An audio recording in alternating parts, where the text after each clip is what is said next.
உங்கள் சத்யாவில் குளு குளு ஏசி ஆஃபர். கோவை, தேனி உள்ளிட்ட 6 மாவட்டங்களில் இன்று இடி மின்னலுடன் கனமழை பெய்ய வாய்ப்புள்ளதாக வானிலை ஆய்வு மையம் தெரிவித்துள்ளது. இது தொடர்பாக வானிலை ஆய்வு மையம் வெளியிட்டுள்ள செய்திக்குறிப்பில் தென்மேற்கு பருவமழை வரும் 16ஆம் தேதி வாக்கில் தொடங்க உள்ளதாக தெரிவிக்கப்பட்டுள்ளது. மேலும் கோவை மாவட்டத்தின் மலைப்பகுதிகள், நாகப்பட்டினம், மயிலாடுதுறை, திருவாரூர், தேனி மாவட்டங்கள் மற்றும் காரைக்கால் பகுதிகளில் ஓரிரு இடங்களில் இடி மின்னலுடன் கூடிய கனமழை பெய்ய வாய்ப்புள்ளதாக தெரிவிக்கப்பட்டுள்ளது.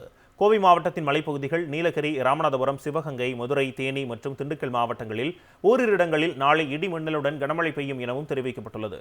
நீலகிரி மற்றும் கோவை மாவட்டங்களில் வரும் 16ஆம் தேதி இடி மின்னலுடன் கனமழை பெய்யவும் எனவும் வானிலை ஆய்வு மையம் தெரிவித்துள்ளது. மேலும் நீலகிரி, கோவை, ஈரோடு, சேலம், தருமபுரி மற்றும் கிருஷ்ணகிரி மாவட்டங்களில் வரும் 17, 18 மற்றும் 19 ஆகிய தேதிகளில் மின்னலுடன் கூடிய கனமழை பெய்ய வாய்ப்புள்ளதாகவும் குறிப்பிடப்பட்டுள்ளது.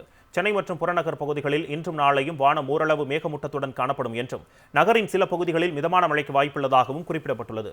இன்று முதல் வரும் 17ஆம் தேதி வரை தமிழ்நாடு கடலோர பகுதிகள், மன்னார் வளைகுடா மற்றும் குமரிக்கடல் பகுதிகளில் பலத்த சூறாவளி காற்று வீசும் என்றும் அந்த பகுதிகளுக்கு மீனவர்கள் செல்ல வேண்டாம் என்றும் வானிலை ஆய்வு மையம் எச்சரித்துள்ளது. கோவை, தேனி உள்ளிட்ட 6 மாவட்டங்களில் இன்று இடி மின்னலுடன் கனமழை பெய்ய வாய்ப்புள்ளதாக வானிலை ஆய்வு மையம் தெரிவித்துள்ளது. இது தொடர்பாக வானிலை ஆய்வு மையம் வெளியிட்டுள்ள செய்திக்குறிப்பில் தென்மேற்கு பருவமழை வரும் 16ஆம் தேதி வாக்கில் தொடங்க உள்ளதாக தெரிவிக்கப்பட்டுள்ளது. மேலும் கோவை மாவட்டத்தின் மலைப்பகுதிகள், நாகப்பட்டினம், மயிலாடுதுறை, திருவாரூர், தேனி மாவட்டங்கள் மற்றும் காரைக்கால் பகுதிகளில் ஓரிரு இடங்களில் இடி மின்னலுடன் கூடிய கனமழை பெய்ய வாய்ப்புள்ளதாக தெரிவிக்கப்பட்டுள்ளது.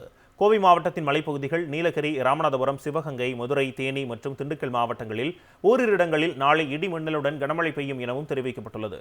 நீலகிரி மற்றும் கோவை மாவட்டங்களில் வரும் 16ஆம் தேதி இடி மின்னலுடன் கனமழை பெய்யவும் எனவும் வானிலை ஆய்வு மையம் தெரிவித்துள்ளது. மேலும் நீலகிரி, கோவை, ஈரோடு, சேலம், தருமபுரி மற்றும் கிருஷ்ணகிரி மாவட்டங்களில் வரும் 17, 18 மற்றும் 19 ஆகிய தேதிகளில் மின்னலுடன் கூடிய கனமழை பெய்ய வாய்ப்புள்ளதாகவும் குறிப்பிடப்பட்டுள்ளது.